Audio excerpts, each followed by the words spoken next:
एकादशीचा महिमा महर्षी व्यास धर्मराज युधिष्ठिराला वनपर्वात सांगतात. युधिष्ठिराने प्रत्येक महिन्याच्या 2 याप्रमाणे 12 वर्ष एकादशी केल्या होत्या. हे व्रत राजा अमरीश, राजा हरिश्चंद्र, राजा नल, राजा युधिष्ठिर यांनी सुद्धा केलेले आहे. नमस्कार सर्वांना, मी प्रांजली. यंदा 2026 मध्ये 25 जुलै शनिवारी आषाढी एकादशी आलेली आहे. जी मंडळी वर्षभराच्या 12 महिन्याच्या एकादशी करतात ते तर हे एकादशीचं व्रत करतातच करतात, पण जे लोक 12 महिन्याच्या एकादशी करत नाहीत अशी मंडळी सुद्धा आषाढी एकादशी आणि कार्तिकी एकादशीचं व्रत करतात. ज्यांना नव्याने एकादशी व्रत सुरू करायचं आहे, म्हणजे 12 महिन्याच्या एकादशी करायची आहेत, तर त्यांनी या आषाढी एकादशीपासून व्रताला सुरुवात करू शकता किंवा कार्तिकी एकादशीपासून 12 महिन्याच्या एकादशी करायला सुरुवात करू शकता. वर्षभरामध्ये महिने 12 आणि प्रत्येक महिन्याला 2 एकादशी, म्हणजे 15-15 दिवसाला एकादशी येते. महिन्यात 2 एकादशी येतात. याप्रमाणे वर्षाला 24 एकादशी येतात. आणि जेव्हा धोंड्याचा महिना असतो ना, तर तेव्हा 2 एकादशी एक्स्ट्रा असतात, म्हणजे 26 एकादशी असतात. एकादशी तिथी ही भगवान विष्णूंची आवडती आणि त्यांना समर्पित अशी एक तिथी मानली जाते. मानव जन्माला येऊन तुम्हाला कोणतंच व्रत वैकल्य करणं झालं नाही तरीही काही हरकत नाही, पण एकादशी व्रत हे आवर्जून करावं असं म्हटलं जातं. आणि त्याही तुम्हाला 12 महिन्याच्या एकादशी शक्य नसतील तर आषाढी आणि कार्तिकी या 2 मोठ्या मानलेल्या एकादशी ज्या असतात त्या आवर्जून तुम्ही करू शकता. या व्हिडिओमध्ये मी तुमच्यासोबत आषाढी एकादशीच्या दिवशी घरच्या घरी साध्या पद्धतीने आपण पूजन कसं करू शकतो, या दिवशी सेवा काय करायची आहे, आषाढी एकादशीचा उपवास कसा करावा, या उपवासाला काय चालतं, काय खाऊ नये, हा उपवास कधी सोडावा, या पूजेची उत्तर पूजा कशी करावी, अजून अशी बरीच सगळी माहिती मी तुमच्यासोबत शेअर करणार आहे. आषाढी एकादशीची पूजा करण्यासाठी सर्वात अगोदर आपल्याकडे विठ्ठल रुक्मिणीची मूर्ती असावी. पण काही हरकत नाही, तुमच्याकडे विठ्ठल रुक्मिणीची मूर्ती नसेल तर कशा पद्धतीने आपण पूजा करू शकतो ते सुद्धा पुढे इथे तुम्हाला व्हिडिओमध्ये दिसणार आहे. तर सुरुवातीला पूजा करण्यासाठी एखादा चौरंग किंवा पाट मांडून घ्यायचा, किंवा सकाळी देवपूजा करताना जेव्हा आपण सर्व देवी देवतांच्या मूर्तीला स्नान वगैरे घालतो तर त्यावेळेला विठ्ठल रुक्मिणीच्या मूर्तीवर तुम्हाला अभिषेक करून घ्यायचा आहे. अभिषेक करताना सुरुवातीला स्वच्छ पाण्याने, त्यानंतर दुधाने किंवा पंचामृताने आणि परत स्वच्छ पाण्याने याप्रमाणे अभिषेक करायचा. अभिषेक करत असताना तुम्ही पुरुष सूक्त म्हणून अभिषेक केला तर अतिशय उत्तम, पण पुरुष सूक्त म्हणणं तुम्हाला शक्य नसेल तर तुम्ही ओम नमो भगवते वासुदेवाय हा मंत्र म्हणून अभिषेक केला तरी सुद्धा चालतो. अभिषेक झाल्यानंतर देवघरात जागा असेल, देवघर मोठं असेल तर तिथेच किंवा साईडला एखादा चौरंग किंवा पाट मांडून त्यावर तुम्ही पूजा मांडणी करू शकता. आता इथे तुम्हाला व्हिडिओ दिसतंय त्याप्रमाणे पूजा मांडणी जर आपल्याला करायची असेल तर अगोदर दिवा लावून घ्यायचा आहे. एक तेलाचा, एक तुपाचा दिवा लावून घ्यायचा. दिव्याचं पूजन करून घ्यायचं. त्यानंतर गणपती बाप्पांची मूर्ती घ्यायची. मूर्ती घ्यायची नसेल तर गणपती बाप्पा स्वरूप एक सुपारी तुम्ही घेतली तरी सुद्धा चालेल.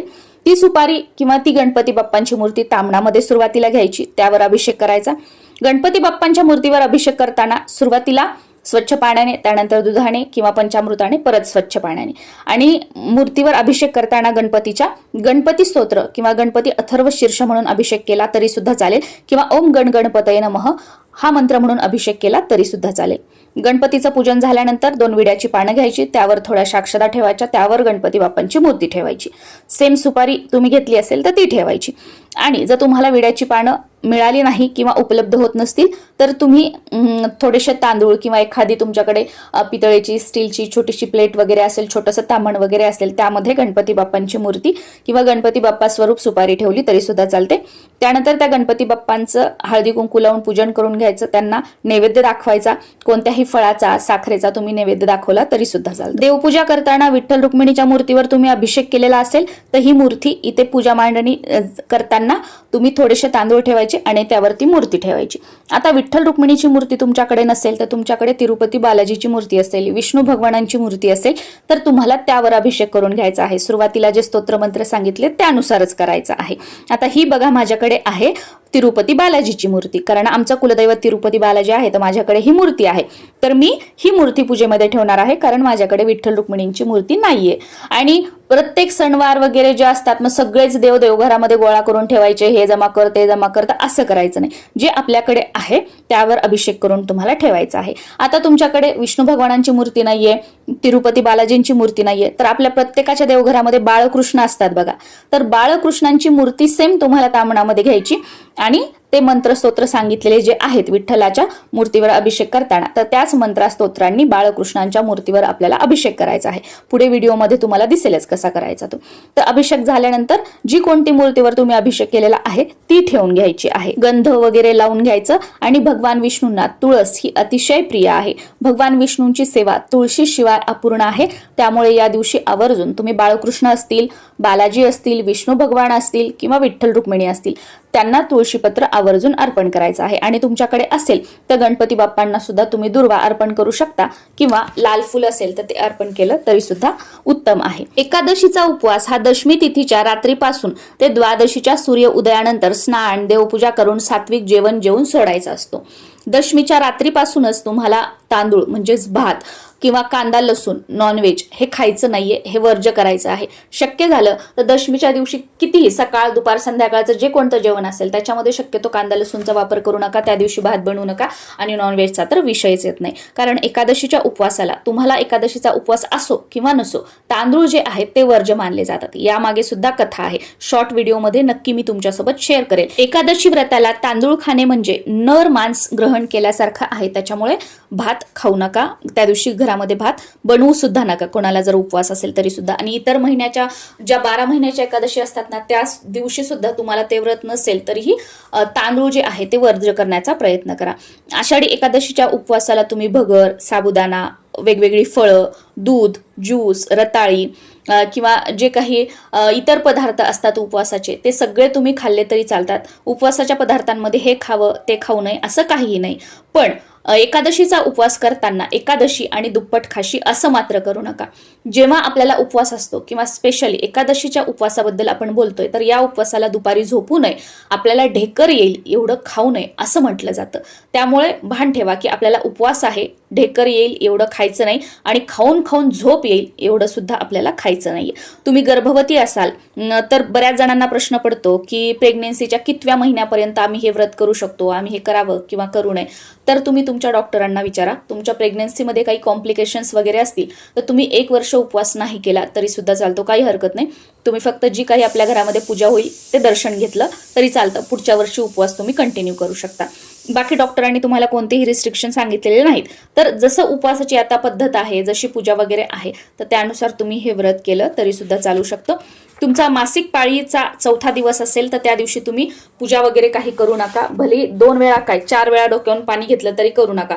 तुम्हाला जर फ्लो असेल तर सुरू, कारण तुम्हाला फ्लो सुरू आहे आणि वरून तुम्ही 10 वेळा डोक्यावरून पाणी घेतलं काही फरक पडणार नाही, तुम्ही पूजा करू नका. फ्लो जर नसेल तर मात्र तुम्ही 2 वेळा नाव करून पूजा केली तरी सुद्धा चालते. बाकी तुम्ही सुतक असेल किंवा मासिक पाळीचा कितवाही दिवस असेल तर उपवास करू शकता, काहीही हरकत नाही. आता चुकून जर तुमचं एकादशीचं व्रत मोडलं तर यासाठी मग माझ्याकडून चूक झाली मग देव मला काहीतरी शिक्षा देईल असं देईल असं काही नाही. कारण कोणतेही देव कोणतेही गुरु कधीच कोणाला शिक्षा देत नाहीत किंवा देव कधीच आपलं काही वाईट करत नाही. कारण आपल्यासोबत जे काही वाईट होत असतं ते आपल्या कर्मानुसार होत असतं.